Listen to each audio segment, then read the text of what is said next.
Түн ортасы ауған шақта түрменім ызын дәлізі бұрынғыдан да сұсты көрінетін. Қалың қабырғаға сіңіп қалған ылғалы иісі, тар терезеден әрең түсетін ай сәулесі, темір есіктердің анда-санда сықырлап ашылып жабылған дыбысы. Мұның бәрі адамды бірден тұншықтырып, тынысын тарылтып жіберетіндей еді. Осындай меңіреу тыныштықтың ішінде бір әйел кірпігін ілмей, кереуеттің шетіне үнсіз отырған. Оның аты Айым. Оның жүзі солғындап кеткенімен, сұлулығы өшпеген. Аппақ маңдайы, қап-қара ұзын шашы, өріліп арқасына түскен үлкен қара көзі түннің өзінен терең еді. Бірақ сол көздердегі мұң қараңғылықтан да ауыр болатын. Соған қарамастан, жанар түбінде әлі де сөнбей тұрған әлде бір үміт шоғы сезілетін. Тағы қанша күн қалды екен, деп ол өз-өзіне сыбырлады.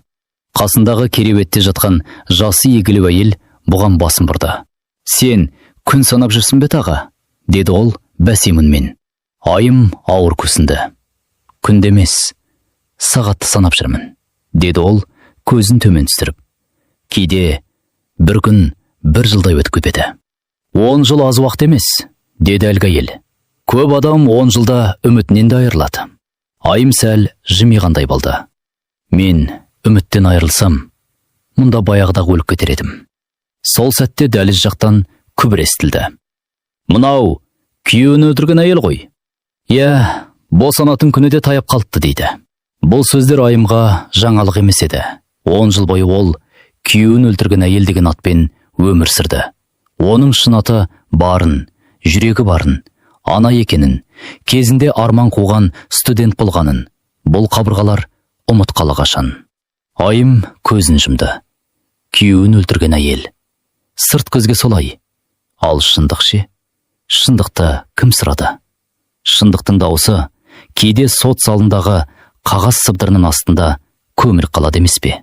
Ол кереуеттің жанындағы сұр қабырғаға қарап отырып, баяғы бір күнді еске алды. Ол кезде өмірі енді ғана басталып келе жатқан. 19-ға енді толған. Жүзінде мұңнан көрі үміт көз. Жүрегінде қорқыныштан көрі сенім басым еді. «Айым, сен не ойлап отырсың?» деді камералас әйел. Айым баяу жауап қатты. «Өткен өмірімді». «Қай жерінен?»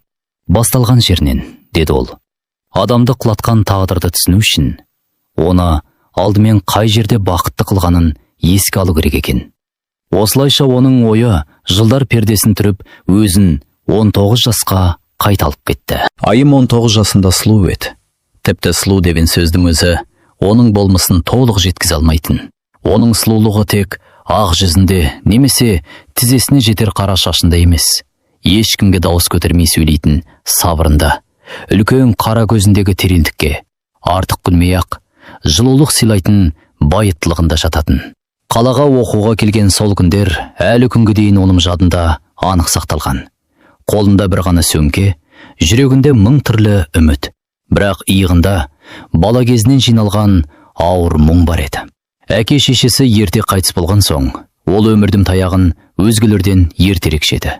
Көп нәрсені ерте түсінді, көп қайғыны ерте көрді. Көп адамның шынайы емес жанашырлығын да ерте таныды. Университет жатақханасындағы алғашқы түнінде бөлмелес қыздардың бірі «Иімді сағындың ба?» деп сұраған. Сонда Айым жастығына бетін бұрып жатып, «Сағынатын үй болса ғой» деп сыбырлаған. Ол сөздің астарында қанша жетімдік жатқанын ешкім байқамады. Сабақтан кейін көп қыздар қыдыруды, сәнденуді, күлуді ұнататын. Ал Айым кітапхана мен жатақхананың арасын ғана білетін. Арманы қарапайым еді.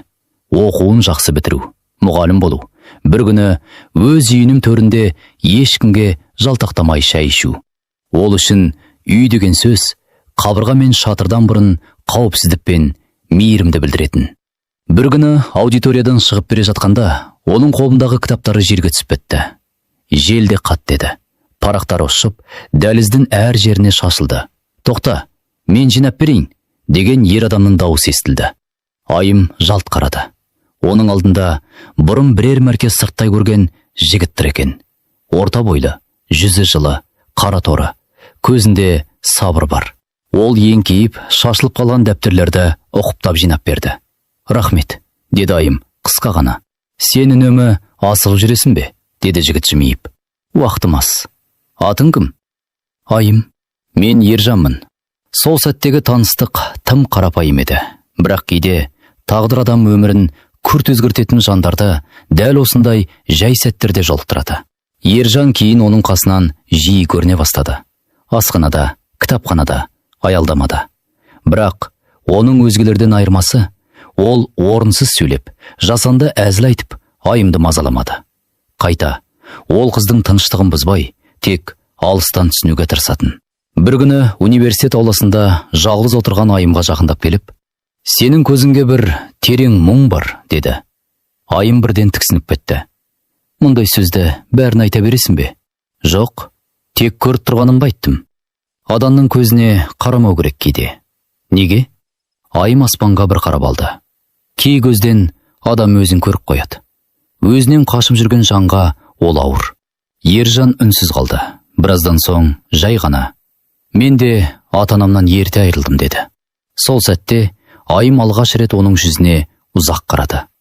«Сонда сен де жалғыз өстің бе?» «Иә, қиын болды ма?» Ержан жымиды, бірақ ол күлкі қуаныш демес еді. «Жалғыздыққа үйренуге болады екен, бірақ ешқашан жақсы көріп кетпейсің». Осы бір қысқа әңгіменің өзі екеуінің арасын жақындатып жіберді. Себебі бір-бірінің жарасын тек жаралы жүректер ғана үнсіз танып қояды. Ержан Айымға асықпай жақындады. Басында жай ғана амандасып, хал сұрасып жүрді. Кейін кітапханадан бірге қайтатын болды. Екеуінің әңгімесі де даңғаза емес, салмақты еді.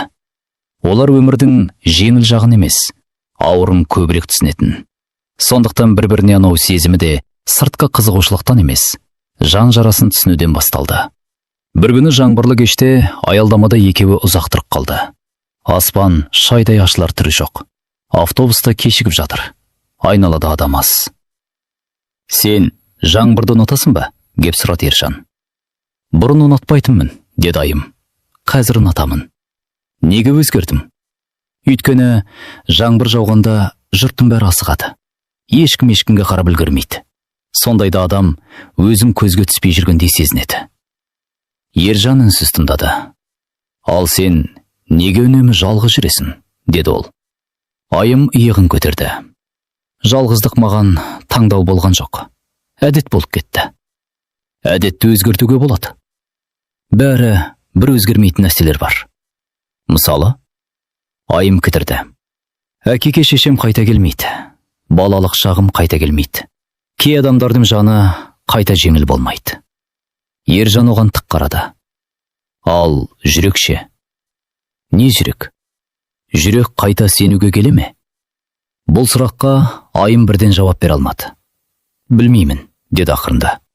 «Көп адам алдайды». «Бәрі алдамайды. Оны қайдан білесің?» Ержан жымиып қойды. «Өйткені мен сені алдағым келмейді». Айым жүрегі бір сәтке шым ете қалғанын сезді. Бұл сөз оған баяғыдан бері ешкіммен естілмеген шынайылықпен айтылғандай көрінді. «Мен сенен ештеңе сұрап тұрған жоқпын», деді ол абайлап. «Мен де ештеңе сұрамаймын. Тек қасында болғым келеді». Автобус келіп тоқтағанда Айым ішке кіріп бара жатып, еріксіз артына қарады. Ержан сол орында қалып, ұзап кеткен автобусқа үнсіз қарап тұр екен. Қыз сол сәтте жүрегіне белгісіз бір жылылық енгенін сезді. Сол күннен кейін олар жиі сөйлесе бастады. Ержан ешқашан Айымды қыспады. «Жауап бер, сезімінді айт» деп мазаламады. Тек көмектесетін кезде көмек беріп, тыңдайтын кезде тыңдап, керек сәтте жаннан табылатын. Бір күні Айым, «Сенің қасында отырсам, ішім тынышталып қалады», деп байқамай айтып қойды. Ержан сол сөзден кейін ұзақ үнсіз қалды. «Онда мен өмір бойы жанында отырып өте аламын», деді жай ғана. Бұл жолы Айым күліп жіберді. Бірақ оның күлкісі жеңіл емес, терең еді. Ұзақ уақыттан кейін жүректен шыққан, өзіне де тосын күлкі болатын. 19 жастағы Айым көп ұзамай Ержанға тұрмысқа шықты. Екеуінің тойы ел дүрліктірер сән-салтанатпен өткен жоқ. Үлкен асаба, жалтыраған мейрамхана, ұзын сонар көлікте болмады. Бірақ шынайы қуаныш болды. Бірін-бірі шын сүйген екі жанның қосылғанына куә болған бірнеше жақын адам ғана бар еді. Тойдан кейін олар жалдамалы шағын бөлмеге көшті. Терезесі ескі, есігі сықырлайтын, асы тар, жуынатын бөлмесі суықтау. Бірақ айым сол үйге кірген сәтте өзін бай сезінді. Себебі бұл жерде оны күтіп алатын адам бар еді. Үйіміз кішкентай екен деп көңілің түсіп тұрған жоқ па? Деп сұрады Ержан, бір күні дастархан жайып жатып. Айым айналаға қарап шықты. Жыбын үй. Бірақ үстелде буы бұрқыраған шай. Терезе алдында өзі әкелген кішкентай гүл. Қабырғада жаңадан ілінген перде бар. Жоқ, деді ол жұмсағынмен. Бұрын мен үшін ең үлкен үйде бөтен болатын. Ал мынау кішкентай болса да менікі сияқты. Ержан оның қолын ұстады. Бір күні өз үйімізде болады. Қашан? Уақыт келгенде. Әзірге армандап қойайық. Ал егер орындалмаса ше? Онда армандауды қайтадан бастаймыз. Олардың бар байлығы осындай сөздер еді. Бірақ кейде дәл осындай жыбыны үйдегі жылы сөз адамның тағдырын ұстап тұратын жалғыз тірекке айналады. Ержан кейде қосымша жұмыс істейтін. Айым оқуынан кейін үй шаруасын істеп, кешке кітап қарайтын. Қолдарына ақша тиген күні екеуі кішкентай ғана тәтті алып, соны үлкен мерекедей бөлісіп жейтін. Біз осынша қарапайым өмірге мәз болып жүрміз, деп күлді бірде айым. Қарапайым нәрсеге қуана білу кедейлік емес, деді Ержан. Бұл жүректің тірі екені. Сен кейде өте ақылды сөйлейсің. Кейде емес, әрдайым, деп ол әзілдегенде, айым да еріксіз күлетін. Сол жоқшылыққа толы жындарда айым өзін бақытсыз сезінген жоқ. Себебі ауыртпалықты жалғыз көтерген жоқ. Қасында арқасынан қағатын адам болды. Қиналғанда шыда дейтін емес, мен бармын дейтін адам болды. Көпшілік тұрмысқа шыққан қыздың оқуын жалғастыруын ерсі көрді. Кейбіреулер бетіне айтпаса да, сыртынан сөз қылды. Келін болған соң үйге қарау керек қой, деді бір танысы. Оқу кейінде оқылар, деді екіншісі. Бірақ Ержан олардың біріне де мән берген жоқ. Сен оқуыңды тастамайсың, деді ол. Бір кеште нығынмен. Айым күмәндана қарады. Үйдің тірлігі ше, шығын ше. Мен саған салмақ боламын ғой. Ержан басын шайқады. Сен маған салмақ емессің. Сен менің болашағынсың. Мен бе? Иә. Бір күні сен мұғалім боласың. Балалардың өміріне жарық бересің. Мен сенің сол жолдан қайтқанымды қаламаймын. Айым көз жасын әрең тыйды. Маған мұндай сөзді ешкім айтқан емес. Онда бүгіннен бастап естисің. Сол күннен бастап Ержан үй шаруасына көбірек араласты. Кейде кешкі ас әзірлейді, кейде киімді өзі жуады, кейде айым ұйықтап қалмасын деп шай қойып береді. Бір күні түн ортасында айым үстел басында конспект жазып отырып қалып кетіпті. Оянса, иығына көрпе жабылыпты. Жанында ыстық шай тұр. Ал Ержан еденге жайылған төсеніште үнсіз ұйықтап жатыр. Неге төсекте жатпадым? Деді ол таңертең. Сені оятқым келмеді. Менің оқуым үшін өзімді қинап жүрсің ғой. Қиналып жүрген жоқпын. Мен сенің өсуіңді көріп жүрмін. Айым сол сәтте жүрегінің тереңінен бір дұға жасады. Құдайым, осы адамды менен алма. Бірақ кей дұға қабыл болмайды екен. Кейде адамға тым қымбат болған дүниені тағдыр ең бірінші тартып алады екен. Уақыт өте, олардың шаңырағына алғашқы сәби келді. Ол бала туған күні Ержан өзін әлемдегі ең бай адамдай сезінді. Перзентхананың сыртында ары-бері жүріп хабар күткен сәттері әлі күнге дейін айымның есінде. Медбике баланы алып шыққанда Ержанның қолы дірілдеп кетті. Олды болдыңыз, деді әйел жымиып. Айым қалай? Жақсы. Балам ше? Шүкір, аман.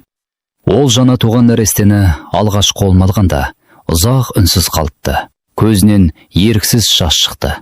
Неге жылап тұрсың? Деп әлсіреген күйде күлімсіреген айым сұрады. Мен әке болдым, деді Ержан, дауысы қарлығып. Енді бір кішкентай жан бізге қарап өседі. Біз оның тағдырын бұзбайықшы. Айым әлсіз қолымен оның қолын қысты. Біз оған махаббаттан басқа ештеңені кем қылмайық. Ол жетімдік көрмейді. Сол сөзді айтқанда Ержанның өзі де бала күнгі жарасын еске алып кеткен еді. Үйге келген соң, олдың әр қимылын қызықтап, түнде ұйықтамай бесіктің қасында отыратын болды. Бір күні баласының алақанын саусағына оратып алғанын көріп, «Мына кішкентай алақан мені түгел ұстап алды», деді мәз болып. Айым күліп, әкесін ерте-ақ бағындырып қойды, деді. Ержан баласын кеудесіне қысып, мен сендерді қорғау үшін бармын, деді. Бұл сөздер сол кезде өте сенімді, өте шынайы естілді. Айым оған толық сенді, өйткені ол сенбеуге ешқандай себеп көрген жоқ. Ұлдары 2 жасқа толғанда шаңыраққа екінші қуаныш келді. Бұл жолы дүниеге қыз бала келді. Жібеттей жұмсақ, үні нәзік, көздері жәудіреген кішкентай қыз үйдің ішіне бөлек нұр әкелгендей болды. Қарашы, дәл саған ұқсайды, деді Ержан қызын құшағына алып. Жоқ, ерні сенің ернің, деп Айым күліп жауап қатты. Онда мінезі сенікіндей сабырлы болсын. Тек тағдыры менікіндей ауыр болмасын. Ержан ұлым бұл сөзін естіп, бірден байыттап қалды. Ондай сөзді айтпа, біздің қыз бақытты болады. Иә, бақытты болсын. Үйде енді ұлдың шат күлкісі мен қыздың әлсіз былдырынан артық әуен жоқ еді. Түндері ұйқы азайды, шаршау көбейді, шығынды артты. Бірақ сол шаршаудың ішінде де қуаныш бар еді. Кешке Айым қызын емізіп отырғанда, Ержан ұлын тізесіне отырғызып, анаң қатты шаршайды балам. Біз оған көмектесуіміз керек дейтін. Ұлы кішкентай болса да басын изеп, мен көмектесем дейтін. Айым сол сәтте оларға қарап отырып, іштей шүкір ететін. Өзінің жетім өскені есіне түсіп, балаларының осындай әкенің мейірімін көріп жатқанына қуанатын. Бір күні кешке жарық сөндіріліп, балалар ұйықтап қалған соң, екеуі терезенің алдында үнсіз отырды. Бізде ештеңе көп емес, деді Айым.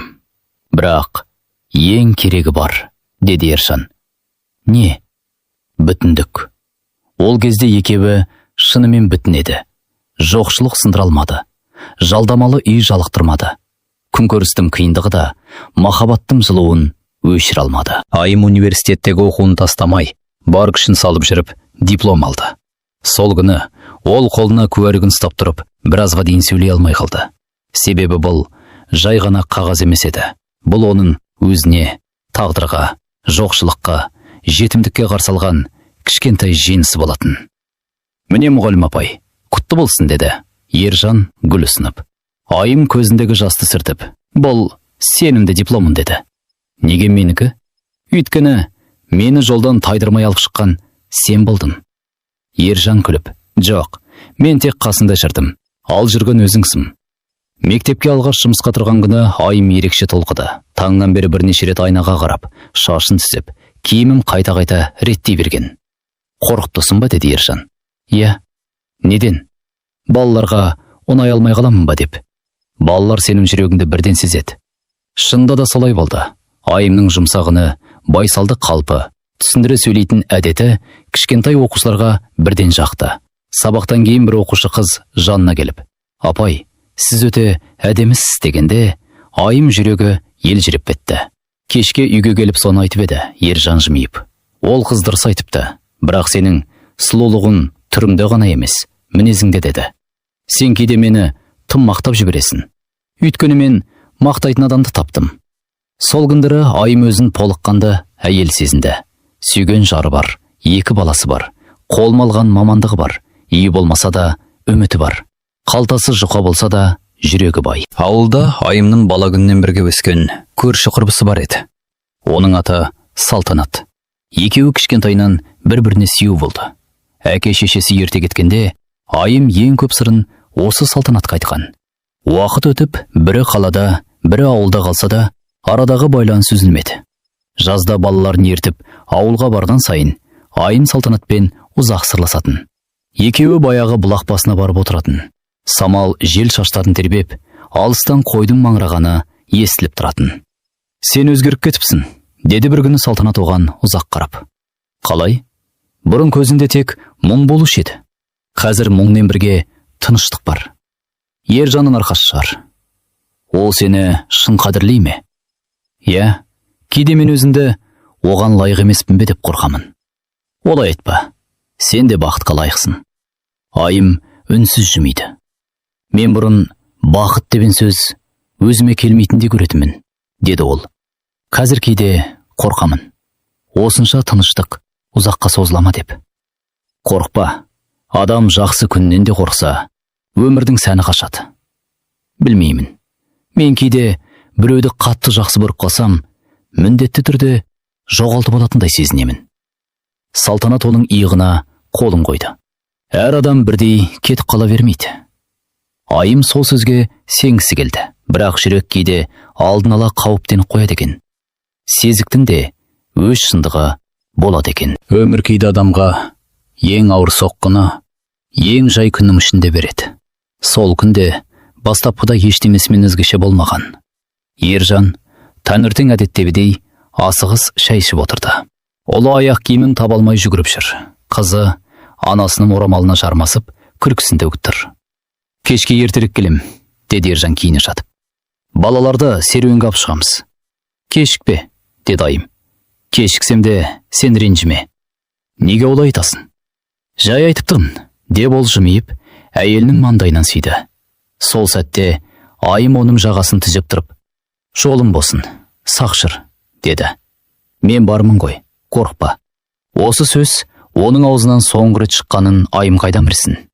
Түстен кейін мектептен қайтып келе жатқанда бейтаныс нөмірден қоңырау түсті. Сіз Ержанның жұбайсыз ба? Айымның жүрегі бірден зу етті. Иә, не болды? Телефонның ар жағындағы ер адам сәл кідіріп барып, жол апаты болды. Қазір қалалық ауруханаға келсеңіз. Осыдан кейінгі сәттер айымға түс секілді өтті. Жүгірді, таксиге отырды. Жол бойы. Жоқ, ештеңе болмайды. Жоқ, болмайды, деп күбірлей берді. Аурухана дәлізі салқын екен. Ақ халаттылар ары-бері жүр. Бір әйел оның жүзіне аянышпен қарады. Кешіріңіз. Бұл сөзден кейін айым бәрін түсініп қойды. Тек мойындағысы келмеді. Жоқ, мен оны көрем. Ол тірі, мені күтіп жатады. Ол балаларын тастап кетпейді. Оны бір бөлмеге кіргізді. Ақ жайма, тып-тыныш жатқан дене. Бір кезде өзін қорықпа, мен бармын деген адам енді үнсіз. Айым тізерлеп отыра кетті. Ержан, тұршы, деді ол сыбырлап. Мен келдім ғой, тұршы. Бірақ өлімге жалыну жетпейді екен. Өлімде мейірім болмайды екен. Өлім сүйгенінің маңдайынан сипап отырып жылайтынды да, онысыз екі баланды қалай жеткізетінді де ойламайды екен. Сол күні айымның жастығы бір жолы аяқталды. Сол күні оның жүрегіндегі ең жылы бұрыш суық қалды. Сол күні ол тек күйеуінен емес, өз тірегінен айырылды. Үйге қайтқан түні ұлы «Әке қайда?» деп сұрады. Айымның ерні қалтырап кетті. Әкең алысқа кетті балам. Қашан келеді? Ол жауап бере алмады. Қызы оның етегіне тығылып үндемей қалды. Екі баласын құшағына қысқан күйі айым керезеге келміріп таң атқанша отырды. Сол түні ол ішінен бір ғана сөзді қайталады. Енді мен не істеймін? Үйдің ішіндегі үнсіздік сол түні бұрынғыдан да ауыр еді. Бұрын бұл үйде кешкісін Ержанның даусы, балалардың күлкісі, ыдыстың сыңғыры, теледидардың әлсіз дыбысы араласып жататын. Ал бүгін тек бос кеңістік. Олы төсектен басын көтеріп, «Анашым, әкем қайда?» деді. Айымның жүрегі шымете қалды. «Әкең бізден алыста балам. Қашан келеді?» Сол бір сұраққа жауап жоқ еді. Жер бетінде бұл сұраққа нақты жауап бере алатын ешкім жоқ еді. Айым көзін тайдырып, «Кейбір адамдар қайтып келмейді», деді. Ұлы үнсіз қалды. Сосын жастығын құшақтап бетін жауып алды. Өйгі селкілдеп тұрғаннан, оның жылап жатқанын айым түсінді. Қызы анасының құшағына кіріп, «Әкем бізді жақсы көретін бе?» деп сыбырлады. Айым көз жасын әрең ұстап, «Өте қатты жақсы көретін», деді. Онда неге кетіп қалды? Бұл сұрақ жүректі пышақтай келгендей болды. Айым екі баласын құшағына қысып, «Ол бізді тастап кеткен жоқ. Тек тағдыр ағып кетті». Сол түні олар үшеуі бір-біріне тығылып ұйықтады. Бірақ ол ұйқы емес еді. Ол шаршаған жүректің сәл ғана тыныс алуы ғана еді. Таң атқанда өмір тоқтап қалмағанын айым түсінді. Қайғыдан кейін де күн шығады екен. Бірақ ол күн бұрынғыдай жылы болмайды екен. Ас үйге кіріп, шай қойды. Қолдары дірілдеп тұр. Енді бізді кім асырайды? Деді ол өзіне сыбырлап. Сол сәтте айнадан өзіне көзі түсті. Кеше ғанана бақытты әйел болған жүз, бүгін шаршаған, көзінің асты ісіп кеткен. Жанарында қорқыныш бар әйелге айнағытты. Ол ас үйге кірді. Мен мектепке бармайым, деді ол. Неге? Әкем жоқ кезде ешқайда барғым келмейді. Айым оның жанына келіп тізерлеп отырды. Біз енді бір-біріміз үшін мықты болуымыз керек, деді. Мен кішкентаймын ғой. Сен кішкентайсың, бірақ жүрегің үлкен. Ұлы үндемей қалды. Бір ай өтпей-ақ қиындықтар басталды. Жалдамалы үйдің иесі. Айдың сауына дейін төре алмасаңыз, басқа адамдарды кіргіземін, деді салқын үнмен. Айым басын изеді. Түсінемін, бірақ ішінен мен қайда барам, деген сұрақ шықты. Жалақысы аз, балалар кішкентай, қолында жинақ жоқ. Кешке балалар ұйықтағанда, ол есеп дәптерін ашып, шығындарын жазып отырды. Тамақ, киім, пәтер, мектеп. Сандар көбейген сайын, оның үміті азайып бара жатқандай көрінді. Сол сәтте Ержанның даусы есіне түсті. Қорықпа, мен бармын. Айым көзін жұмды.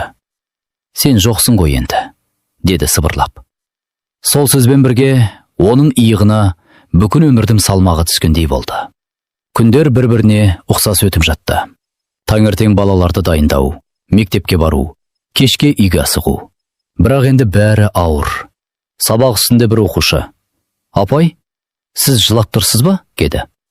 Айым селк ете қалды. Жоқ, көзіме шаң кіріп кеткен сияқты.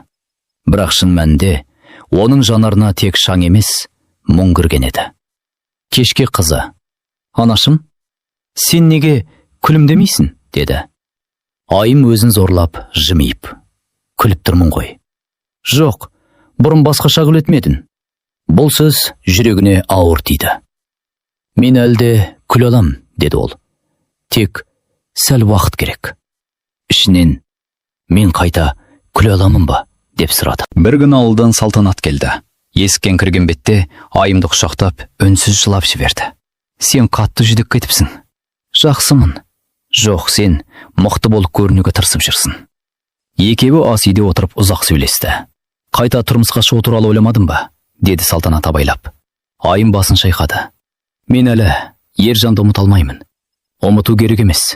Бірақ өмірді де тоқтатуға болмайды. Мен басқа адамға сенемін бе, білмеймін. Сенің жүрегің тірі. Бір күні өз ақ шешеді. Айым үнсіз қалды. Салтанат оның қолын қысып. Сен жалғыз емессің. Айым көзін жұмды. Бірақ кейде өзіңді жалғыз әлемде қалғандай сезінемін. Жылдар өтті. Бір емес, екі емес, 7 жыл. Айым сол 7 жылда сынбады. Бірақ өзгерді. Ол бұрынғыдай нәзік қыз емес. Ішкі әлемін жасырып жүретін, артық ешкімге сенбейтін сабырлы әйелге айналды. Мектепте бәрі оны сыйлайтын. Айым апай өте мықты адам дейтін әріптестер. Бірақ ешкім оның түнде жастырын құшақтап жылайтынын білмейтін. Ұлы есейді. Мен ер жеткенде саған көмектесемін, деді ол. Сен тек жақсы адам бол. Қызы анасының шашын тарап отырып. Әкем сенде адамды жақсы көрген ғой, деді. Айым жымиды. Ол мен ғана емес, бізді жақсы көрді. 7 жыл өтті. Жара жазылмағанымен қан ағу тоқтаған еді. Қыздың бір күні мектепке жаңа мұғалім келді. Жаңа дене шынықтыру мұғалімі, деді директор. Еркін. Жас мұғалімдер бірден сыбырласа бастады. Өте сымбатты екен. Мінезі де қызық сияқты. Бірақ Еркін еш қайсына назар аудармады. Оның көзі бірден Айымға түсті. Сабырлы, әдемі, бірақ пір қабырға қойған әйел. Мұғалімдер бөлмесінде ол жақындап. Сіз Айым апайсыз ба, деді. Иә, сіз туралы көп естідім. Не естідіңіз? Сіз өте жақсы мұғалімсіз. Айым қысқа ғана. Рахмет, деді. Сол сәтте Еркін түсінді. Бұл әйелге жай сөз өтпейді. Еркін бірнеше күн бойы байқап жүрді. Басқа әйелдер оған күлімдеп қарайды. Әңгіме бастауға тырысады. Ал Айым қарамайды да. Сіз үнемі осындайсыз ба, деді бір күні. Қандай? Салқым. Мен өзімшіл емеспін. Тек артық араласқым келмейді. Неге? Өйткені менің өмірімде Бәрі бар. Шынымен бе? 2 балам бар. Сол жеткілікті. Еркін күлімсіреп. Ал өзіңізше? Мен анамын. Бұл жауап Еркінді тоқтатпады. Керісінше, қызығушылығын арттырды. Кешкісін дәлізде қағаздар түсіп кеткенде, Еркін көмектесті. Сіз бәрін жалғыз істейсіз бе деді. Үйреніп кеттім. Кейде көмекті қабылдау керек. Кейде көмектен кейін тәуелділік келеді. Мен тәуелдеткім келмейді. Онда не істейміз келеді? Еркін оған тік қарап. Сіздің жаныңызда болғым келеді. Айым бірден қатайып кетті. Мен дайын емеспін. Неге? Менің 2 балам бар. Білемін. Мен басқа адамды өміріме кіргізе алмаймын. Мен күтемін. Айым алғаш рет таң қалды. Қанша? Қанша керек болса сонша. Бір күні аялдамада ұзақ сөйлесті. Сіз күйеуіңізді жақсы көрдіңіз бе деді Еркін. Айым көзін төмен түсірді. Ол менің тірегім болды. Қалай? Мен оқуымды тастамақ болғанда тоқтатты. Қиналғанда қасында болды. Балаларымды құшағына басып, мен бармын дейтін. Сіз әлі де оны ойлайсыз ба? Кейде есік ашылып ол кіріп келетіндей күтемін. Еркін ауыр күрсінді. Ондай махаббаттан кейін біреуге орын беру қиын шығар. Қиын емес, қорқынышты. Мен сізді қорқытпаймын. Барлығы солай айтады. Мен басқашамын. Айым оған ұзақ қарады. Уақыт көрсетеді. Еркін жай ғана. Мен асықпаймын деді. Еркін айтқан сөзінде тұрды. Ол сол бір кештен кейін айымды мазалап, қыспаққа алып, күнде жауап талап еткен адамның кейпіне енген жоқ. Қайта бұрынғыдан да сабырлырақ көрінді. Бірақ сол сабырдың астарында қайтпас табандылық жатқанын айым күн өткен сайын анық сезіне бастады. Мектепке кірген сайын дәліздің бір бұрышынан оның жанарын байқап қалатын. Үзілісте асхана жаққа беттесе, Еркінде сол маңнан табылатын. Ал сыртқа шықса, алыстан болса да, назарын өзінен алмайтынын әйел жүрегі бірден аңғаратын. Айым мұндай ықыласқа қуанған жоқ. Қайта алаңдады. Себебі шын берілген көңілдің салмағы да ауыр болатынын, ондай сезімге жауап бере алмасан, басқа адамның жүрегін жаралайтынында ол жақсы білетін. Оның үстіне, өз жүрегінің іші әлі де толық босап үлгермеген еді. Ержанға деген сағыныш уақыттың шаңына көміліп бара жатқанмен өшіп кеткен жоқ. Кей түндері есіктің сықыры естілгендей болып, келді ме екен деген алдамшы сезіммен басын көтеретін әдеті әлі де қалған. Бір күні сабақтан кейін мектептің артқы жағындағы жапырағы сарғайған теректердің түбінде Еркін жолын тосып тұр екен. Күздің салқын желі бетін қарып, айналаға мұңды тыныштық жайып тұрған. Сіз менен қашып жүрген сияқтысыз деген оның даусы осы жолы күлімсіреусіз шықты. Айым қолындағы сөмкесін кеудесіне жақындата түсті. Мен ешкіммен қашып жүрген жоқпын. Тек өз шекарам бар. Шекараның ар жағында не бар? 2 балам бар. Өткен өмірім бар. Ауыр күндерім бар. Соның бәрін арғалап жүріп, біреудің сезіміне жауап іздеуге шамам жоқ. Еркін үнсіз тыңдап тұрды. Сосын ауыр тыныс алып, бір қадам жақындады. Мен сіздің өміріңізді жеңілдетем деп уәде бере алмаймын. Бірақ жалғыздығыңызды бөліскім келеді. Айымның жанары төмен түсті. Мұндай сөзді бұрында естіген. Дәл осылай емес шығар. Бірақ мағынасы ұқсас. Мейірім талай адамның аузынан шыққан. Алайда бәрінің ішінен тек Ержан ғана шынайы болып шыққан. Мен жалғыздығыма үйреніп кеттім деп баяу жауап қатты ол. Кей адам үшін жалғыздық жаза, мен үшін жалғыздық қорған.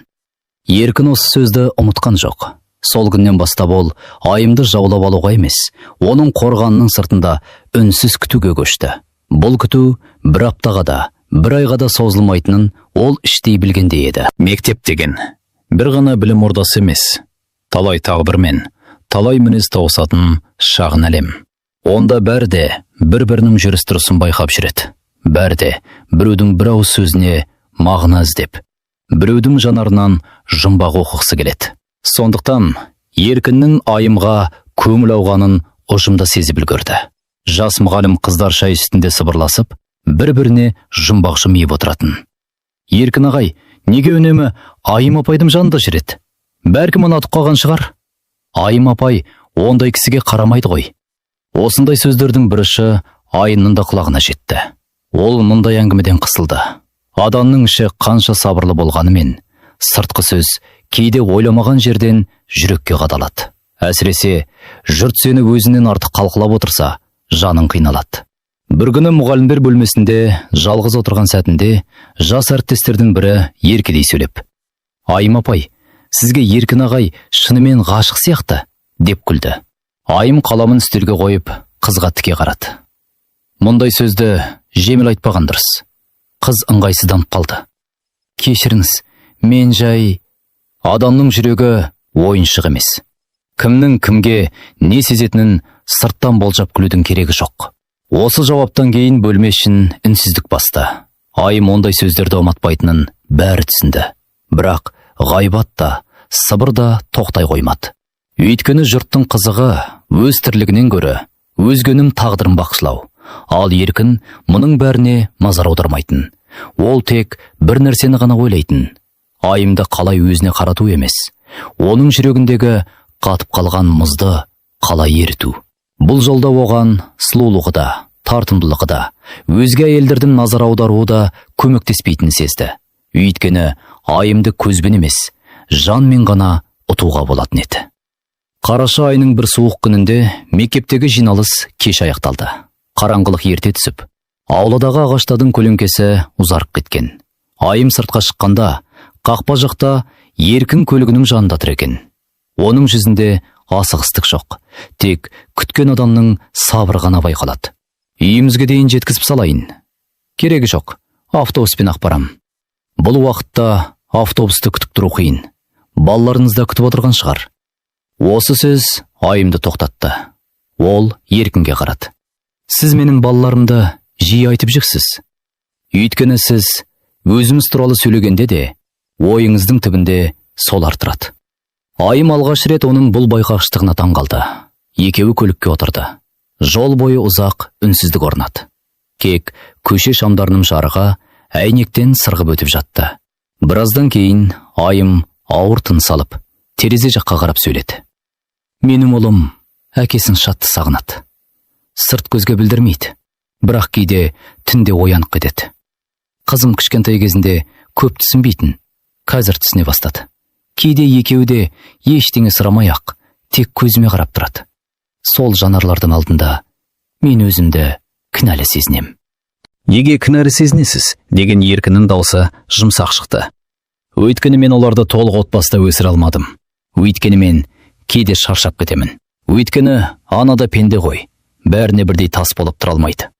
Еркін рөлге қадала қараған күйі сөзін салмақтап жеткізді. «Сіз өзіңізге тым қаталсыз. Екі баланы жалғыз өсіріп, оларға мейірімде, тәрбиеде беріп келе жатқан әйелді кінәлі деу әділетсіздік». Айым ащы жымиып қойды. «Сырттан қарағанда солай. Ал ішімде не болып жатқанын бір Құдай біледі». Сосын сәл кідіріп барып, оны бұрын ешкімге ашып айтпаған шындыққа жақындатты. «Мен біреумен жақындасудан өзім үшін емес, балаларым үшін қорқамын. Егер біреуді өміріме кіргізсем, ол тек маған емес, оларға да әсер етеді. Олар тағы бір рет ренжісе, тағы бір рет біреуге бауыр басып, кейін жоғалтса, мен оны көтере алмаймын». Еркін бұл сөздің астарында үлкен ауырлық жатқанын түсінді. Ол бұл жолы сезімін дәлелдейтін әдемі тіркессіз деген жоқ. «Мен сізге уәде беріп, аспаннан жылдыз алып бере алмаймын.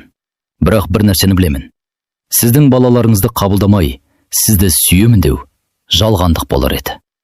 Осы сөз айымның көкейінде ұзақ сақталып қалды. Костісі айым ауылға барып қайтты. Балалар демалысқа шығып, салтанат бұрынғыша есігін айқара ашып қарсы алды.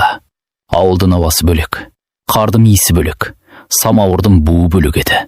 Осындайда адам жаны сәл тынышталатындай көрінетін.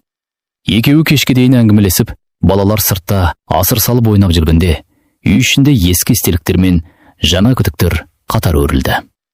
«Әлгі жаңа мұғалім жайлы айтпайсың ба?» деп салтанат сөзді өзі бастады. Айым самауырдың шүмегінен шай құйып отырып, асықпай жауап қатты. «Айтатын не бар? 1 жылдан бері айналып жүр». «1 жыл дейсің ба?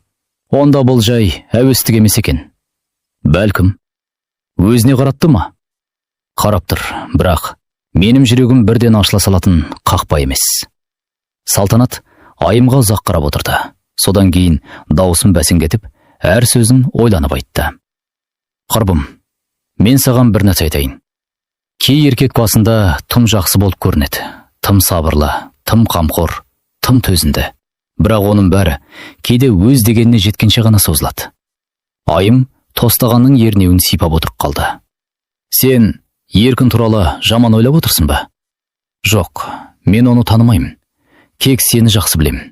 Сен өзіңді тағы бір рет отқа тастап алма деп қорқамын. Мен де қорқам. Онда асықпа. Айым күрсініп жіберді. Кейде мен де адам ғой деп ойлаймын. Кейде иығым талғанда біреудің сүйеніші керек сияқты болады. Кейде кешке үйге кіргенде балалардың дауысы ғана емес, ересек адамның да амандық сұраған үні жетіспей тұрады. Саған сүйеніш керек, бірақ сүйеніш пен тұзақтың айырмасын байқап үлгеру керек. Осы сөз Айымның жанында ұзақ қалды. Ол сол түні ұйықтар алдында көпке дейін төбеге қарап жатып, ішінен бір ғана сұрақты қайталады. Адамға тағы бір рет сенуге бола ма? Қыстың қақаған бір күнінде Айым қатты сырқаттанып қалды. Қамертеңнен басы айналып, денесі қалтырап тұрса да, сабаққа келуге мәжбүр болды. Өйткені үйде ауырып жатуға оның жағдайы жоқ еді. Балалар, жұмыс, күнделікті тіршілік, бәрі тоқтаусыз алға сүйрейді. Мұғалімдер бөлмесінде жүзі қуарып отырғанын көрген Еркін бірден байқатады. Жағдайыңыз дұрыс емес сияқты. Ештеңе етпейді, деп қысқа қайырды Айым. Сабақ біткенше шыдаймын. Сіз қазір үйге қайтуыңыз керек. Ондай мүмкіндік жоқ. Бірақ үшінші сабаққа әрең кіріп шыққан Айым дәліздегі орындыққа отырып қалды. Көзі қарауытып, бойы босап кеткен. Сол кезде Еркін директорға кіріп, оның қалған сабақтарын уақытша өзі қарап шығатынын айтыпты. Бір сағаттан кейін Айым үйіне келсе, соңынан дәрі мен ыстық сорпа көтеріп Еркін де келді. Мұның керегі жоқ еді, дегенімен дауысы әлсіз шықты. Керегі бар. Сіз өзіңізге күтім жасамайсыз. Балалар да таңырқап қалды. Ұлы есіктің жанында үнсіз тұрды. Қызы анасының жанына келіп отырып алды. Еркін дәріні үстелге қойып, қыздың деңгейіне еңкейіп, анан тезірек жазылсын десек, тыныштық керек, дегенде кішкентай қыз басын изеп қалды. Көктемге қарай Еркін Айымның балаларымен жиі көрсе бастады. Басында бұл кездейсоқ сияқты көрінетін. Кейде мектеп жанында жолық қалады. Кейде ауыр сөмкені көтерісіп жібереді. Кейде дүкеннен келе жатқанда алдынан шығады. Бірақ уақыт өте, мұның жай сәйкестік емес екенін бәрі де түсінді. Олы бұрынғыша сақ болатын. Ол бөтен ер адамға бірден жақындамайтын.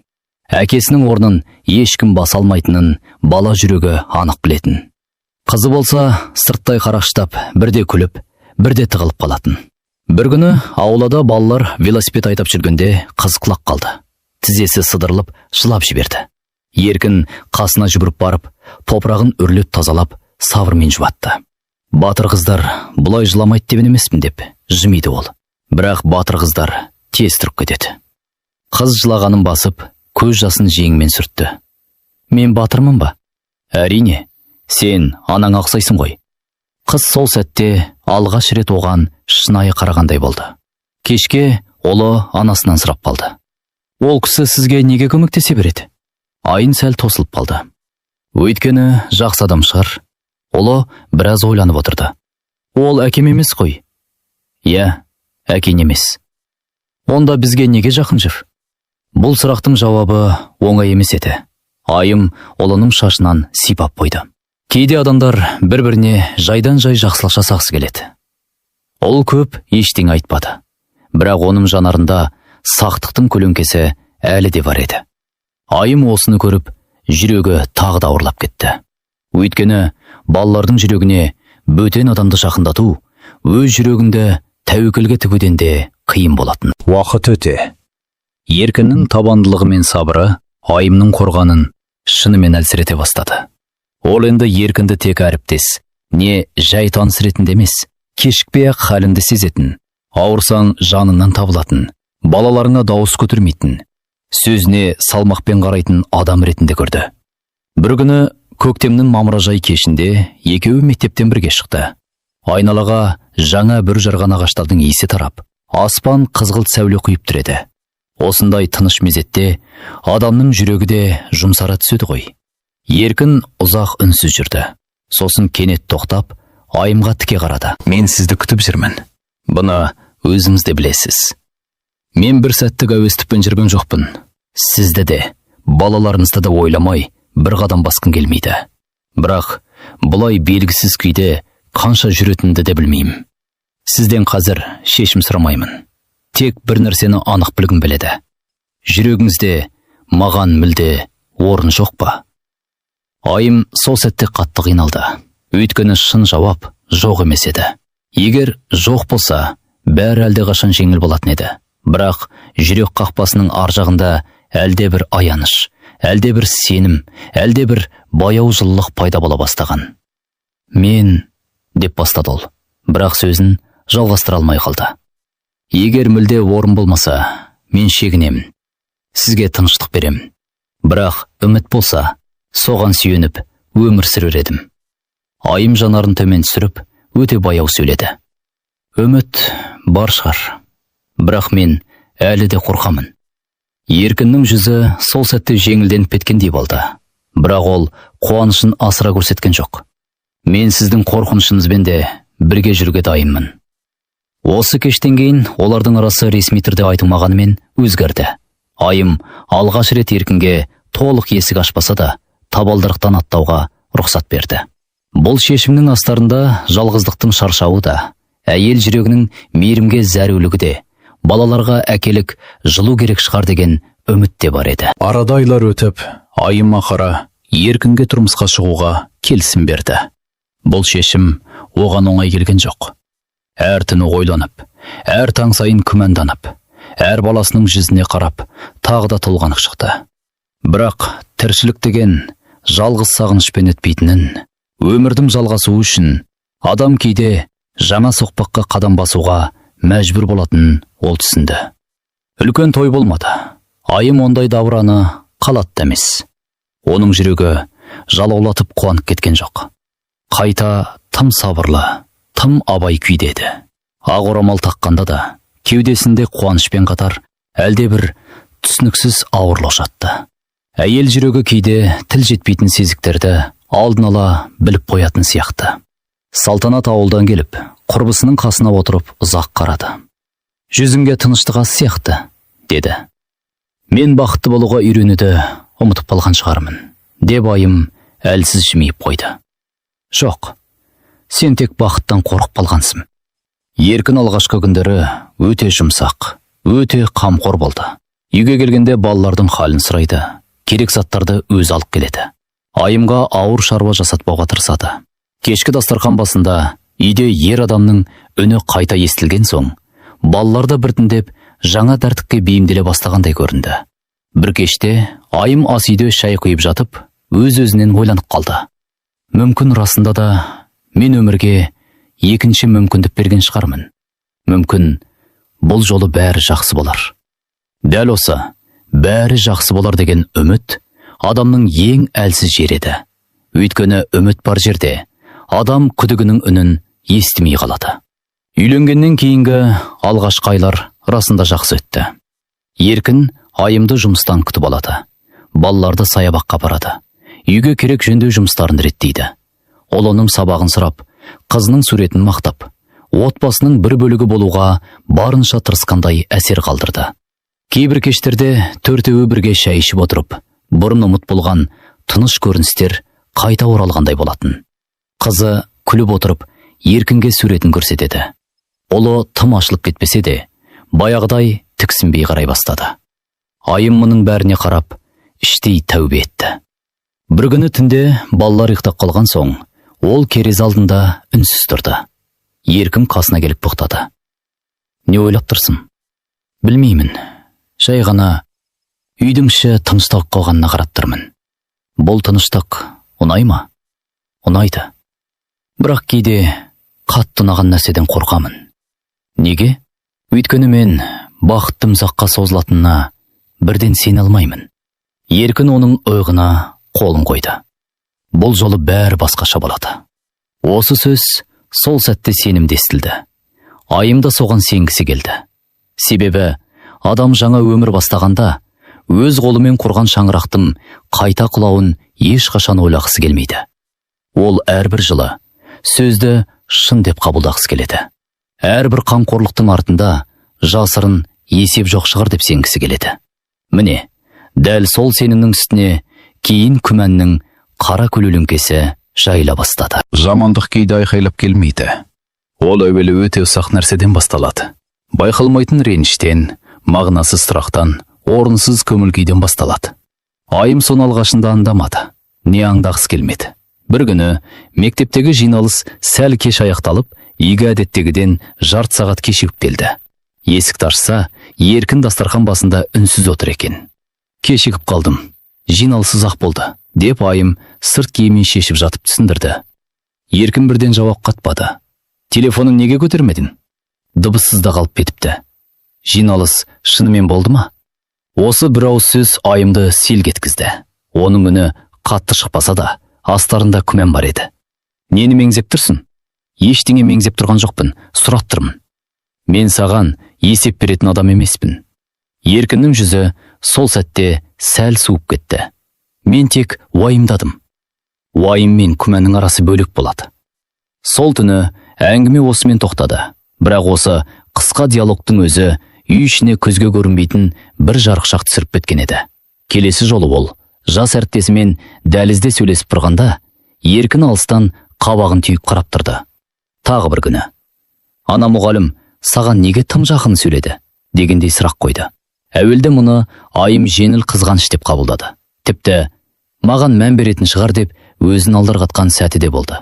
Бірақ ішкі дүниесі бұл өзгерістің жай ғана еркелік емес екенін сезіп үлгерген еді.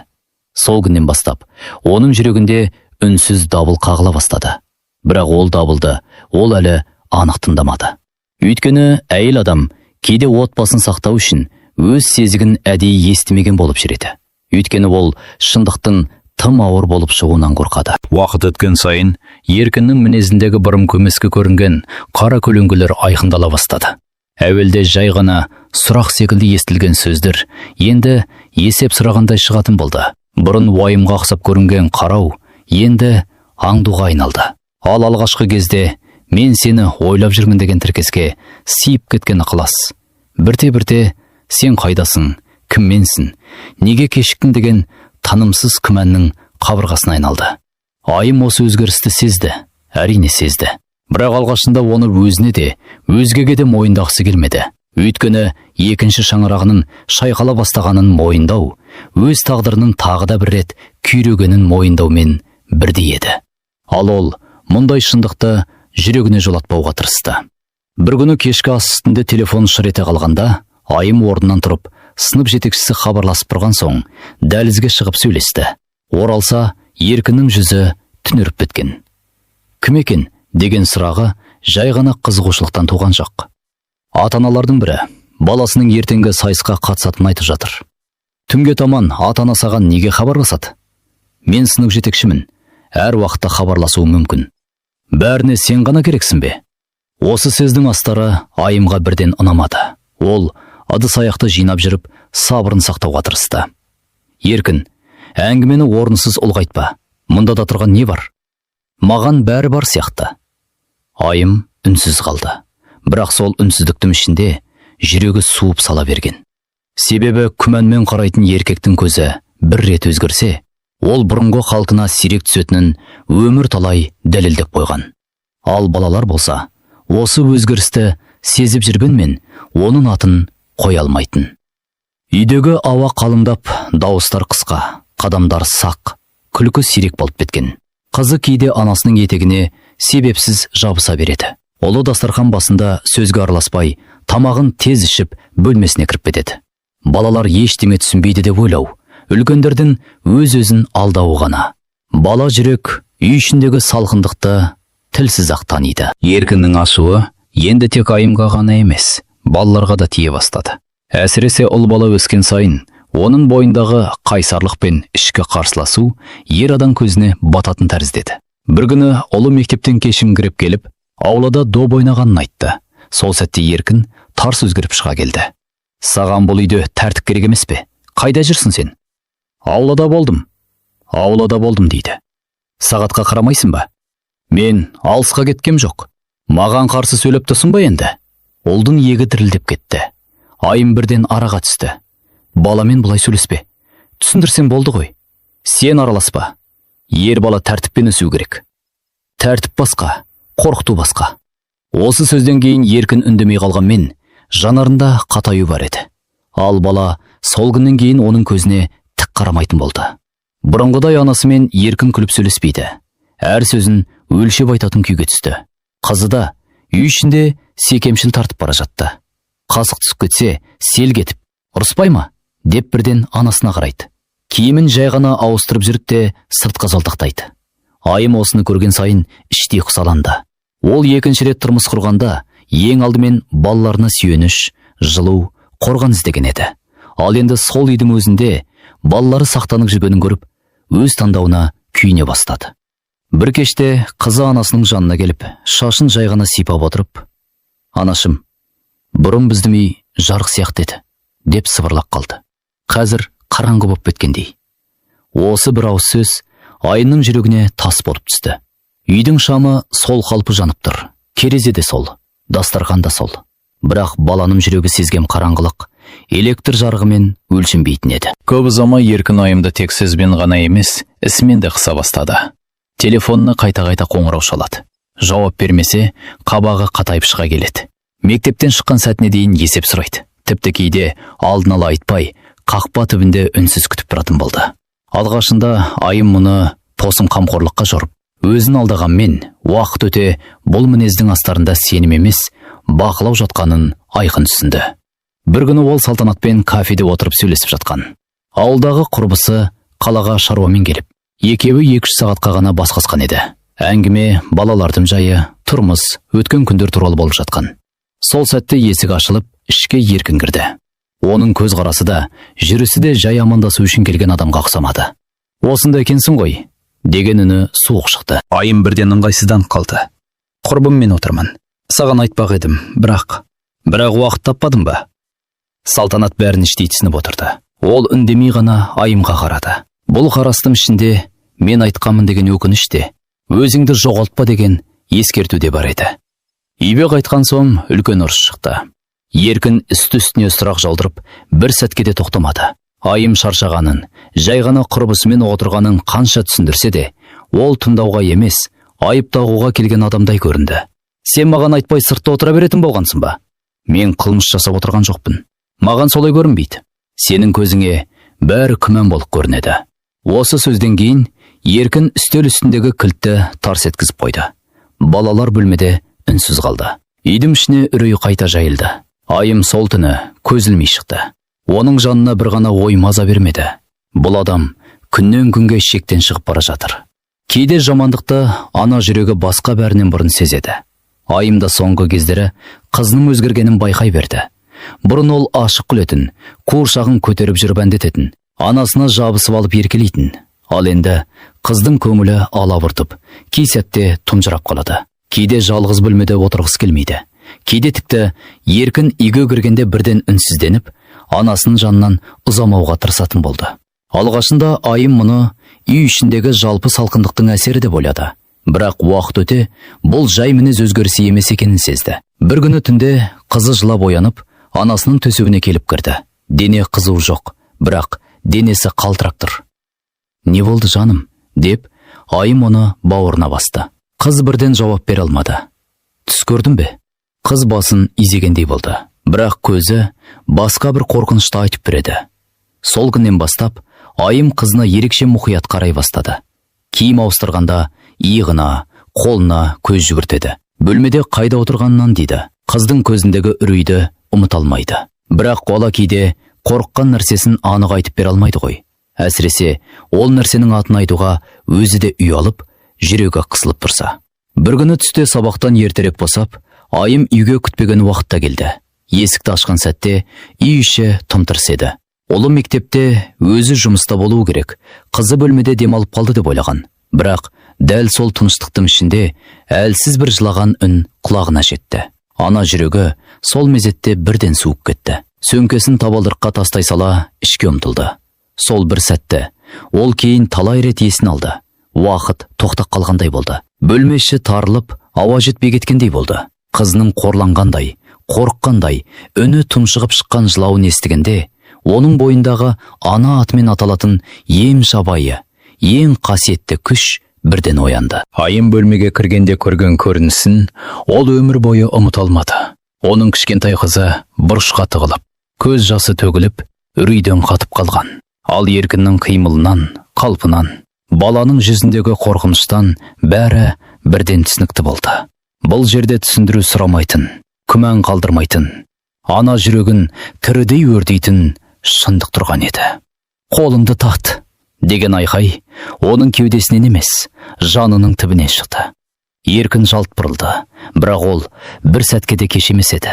Айым көзінің алдына ештеңе көрмеді. Сол секундта оның санасында занда, қорқынышта, ертеңгі өмірде болмады. Бар болғаны қызының көзіндегі қорланған үрей, тізесін құшақтап жылаған баланың дәрменсіз қалпы, ана жүрегінің жан айқайы ғана болды. Ас үйге қарай қалай жүгіргенін өзі де аңғармады.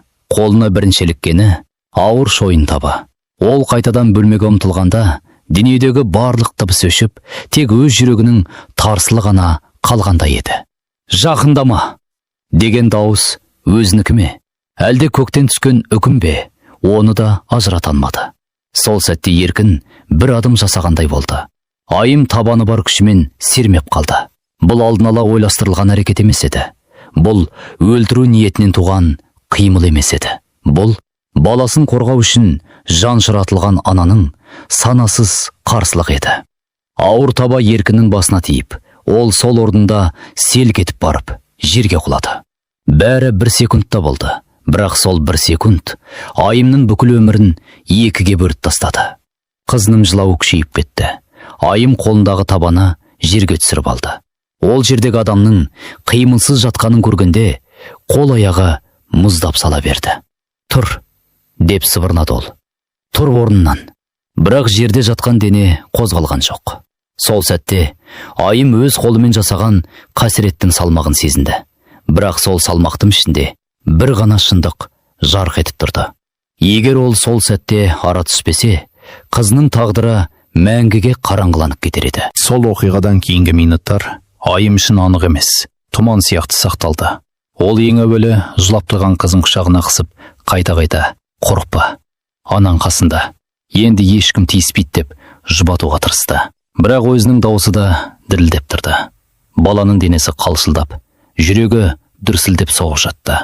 Олы мектептен келгенде үйдің ішіндегі көріністі көріп, есіктің алдында қатып қалды. Анасының аппақ болып кеткен жүзі, қарындасының өксігі, жерде сұлып жатқан адам, бұлардың бәрі бала санасына ауыр соққы болды дейді. «Анашым, не болды?» деген оның даусы қорқыныштан жеміш керіп шықты. Айым жауап бере алмады. Сөз деген нәрсе кейде қайғының алдында дәрменсіз болады. Ол тек ұлын да құшағына тартты. Сол сәтте үшеуі бір-біріне жабысып, құлап кетпеу үшін бір-бірінен медет іздеген үш жетім секілдеді. Кейін көршілер жиналды. Жедел жәрдем келді. Полиция келді. Үй іші адамдарға толып кетті. Бірақ Айымға бәрі алыстан болып жатқандай көрінді. Біреу сұрақ қойып жатыр. Біреу қағаз толтырып жатыр. Біреу қыздың жағдайын сұрап жатыр. Ал оның басында тек бір ғана ой соғылып тұрды. «Қызымды аман алып қалдым ба?» Тергеушінің сұрағына жауап бергенде, оның үні қарлығып жатты. «Мен көріп қалдым. Қызым жылап жатты. Мен ойланбадым. Тек қорғадым». Осы сөздердің өзі бәрін айтып тұрған еді. Бірақ заң деген жүректің кілін емес, әрекеттің нәтижесін қарайтын қатал өлшем. Ол кеште Айым мұны толық түсінбеген шығар. Бірақ өмірі енді қайтып бұрынғы армасына түспейтінін іші сезіп қойған. Тергеу ұзаққа созылды. Ауылдан да, мектептен де, көрші қолаңнан да талай адам келіп, мінездер туралы, соңғы уақыттағы ұрыстар туралы, еркінің өзгерген қалпы жайлы сөйледі. Бірақ ешбір сөз болған оқиғаның жан түршіктірер шындығын жеңілдете алмады. Қыз бала біраз уақытқа дейін анық сөйлей алмай жүрді. Айым мұны көріп, өз-өзін жегідей жеді. Ол қызы тірі қалғанына шүкір етті.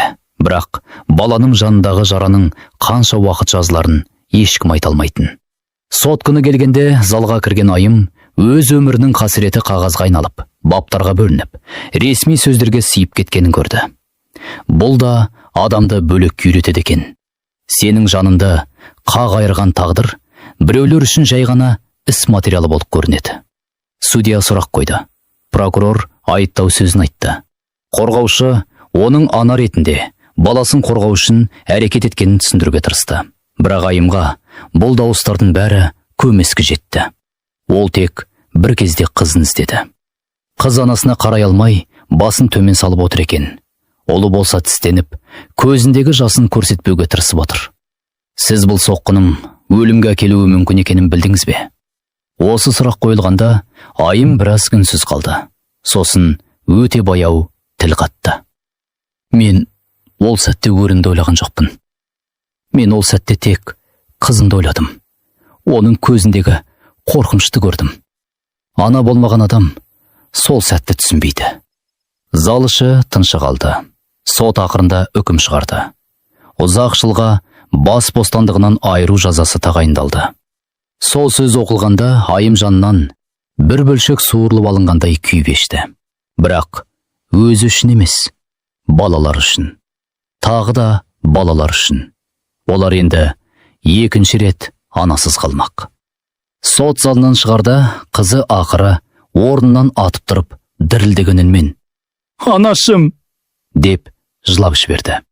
Бұл дауыс Айымның жанын өмір бойы тіліп өтетін дауыс болып қалды. Түрмеге түскен алғашқы күндер Айымға түс сияқты көрінді. Қабырғалар суық, еден қатты, есік темір, адамдар бейтаныс. Бірақ бұлардың ешқайсысы ана жүрегіне баласының азыраудың салмағындай батпайды екен. Түнде көз ілінсе, қызының жылағаны, ол оның мұз боп қатқан жанары түсіне кіреді. Оянса, сол баяғы тар камера, сол баяғы шындық. Ол алғаш хат жазғанда қағаздың бетіне көз жасы тамып кеткен. Қызым, мен сені қорғай алмадым деп ойлама.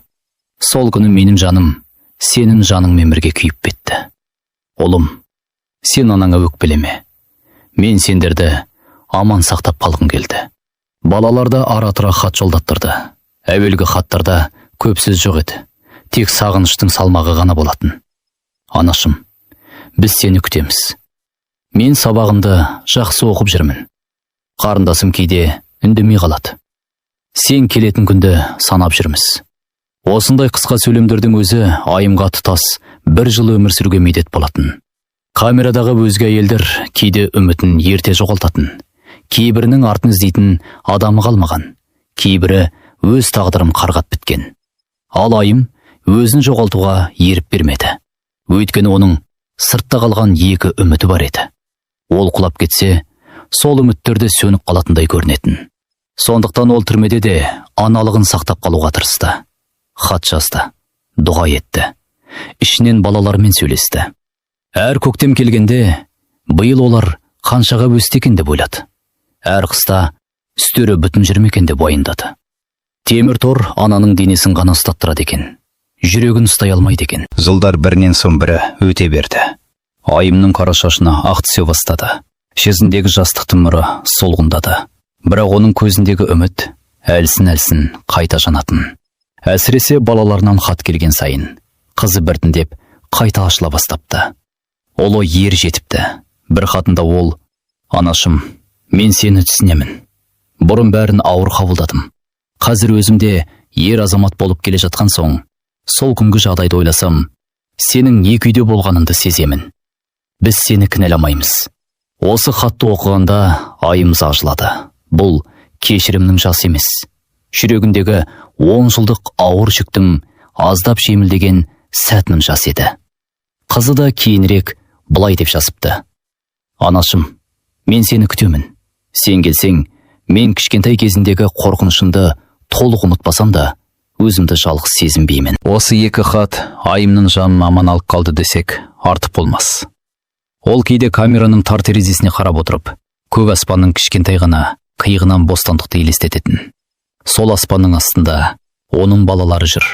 Сол аспанның астында әлі де үй бар. Мейлі, ол үй кірпіштен емес, тек үш жүректің қайта табысуынан құрылсын. Түрмеде отырған әйелдердің бірі бір күн оған: Сен қалайша осынша жылдан кейін де сынық кетпейсің деп сұрады. Айым сонда күлімсірегендей болды. Өйткені мені күтіп отырғандар бар. Күтіп отырған адам болған жерде үміт те тірі болады. Міне, енді бостандыққа санаулы күн қалғанда, айым әр таңда жүрегі атқақтап қарсы алатын болды. Бұрын түрмеде күндер бір-біріне ұқсап, ауыр тастай сүйретіліп өтетін. Ал енді әрбір күннің кетуі қуанышқа да, қорқынышқа да толы. Өйткені бостандық деген кек есіктің ашылуы емес, өткен өміріммен қайта бетпе-бет келу екен. Ол айнаны сирек қарайтын, бірақ соңғы күндері бірнеше рет қарады. Жүзі өзгерген, көзінің айналасына мұңның ізі түскен. Бірақ жанары өшпепті. Тіпті сол қара көздердің түбінде бұрын болмаған бір тереңдік бар. Бұл қасіреттен аман шыққан жанның тереңдігі. Қорқып жүрсің бе? Деп камералас әйел сұрады. Иә, деп жасырмады айым. Неден? Балаларым мені қалай қарсы алады екен деп. Құшақтай ма? Үндемей тұра ма? Жылап қоя бере ме? Білмеймін. Сосын сәл кідіріп терезе жаққа қарады. Мен оларға ана болып ораламын ба? Әлде кешігіп келген бөтен адамдай көрінемін бе? Соны білмей қорқамын. Бірақ осы қорқыныштың астында тағы бір ұлы сезім жатты. Ол үміт. Адам үміттен толық айырылса, қорықпай да қалады. Ал айым қорқымшық, демек үміттеніп жүр. Сол түні ол ұйықтар алдында іштей балаларымен сөйлесті. Ұлым, қызым, мен сендерге жетуге асап келемін. Менің қолым таза емес шығар, тағдырым таза емес шығар. Бірақ ана жүрегім сендерге деген махаббаттан ешқашан болғанған емес. Мен сендерді қорғадым. Сол үшін өмірімнің 10 жылын бердім. Енді қалған өмірімді сендермен қайта құралсам екен. Кемір есіктің ар жағында оны не күтіп тұрғанын ешкім білмейді. Бірақ бір нәрсе анық. 10 жыл түрмеде отырып, көзіндегі үмітін өшірмеген әйелді өмір енді бұрынғыдай оңай сындыра алмайды. Құрметті оқырмандар, бұл әңгімені жазудағы басты мақсатым бүгінгі қоғамда кішкентай балаларға қатысты түрлі жағдайлардың көбейіп бара жатқанын ескерту. Сондықтан әрқайсымыз барынша абай болғанымыз дұрыс. Әсіресе екінші рет тұрмысқа шығатын кезде асықпай, ол адамның қандай екенін толық танып, көп ойланып барып шешім қабылдаңыздар. Себебі сіз ең алдымен анасыз, содан кейін ғана әйелсіз. Осыны ешқашан ұмытпаңыздар. Тұрмысқа шыққаннан кейін де балаларыңызбен ашық сөйлесіп, олармен дос болыңыздар. Бала жүрегі нәзік болады. Кей жағдайда ол көргенін немесе сезгенін айтуға қорқуы мүмкін. Сондықтан балаңыз сізге толық сенетін ең жақын адамы болуы керек. Ешбір бала жалғыз қалмасын. Әр баланың артында оны түсінетін, қорғайтын анасы болсын. Осындай маңызды өмірден алынған әңгімелерді жіберіп алмау үшін арнама тіркеліп, лайк басып, қолдау көрсетіңіздер. Бұл видеоны достарыңыз бен жақындарыңызға жіберіп, бөлісуді ұмытпаңыздар. Егер айымның түрмеден шыққаннан кейінгі өмірі туралы жалғасын тыңдағыңыз келсе, міндетті түрде комментарийге өз ойларыңызды жазыңыздар. Сіздердің пікірлеріңіз мен үшін өте маңызды.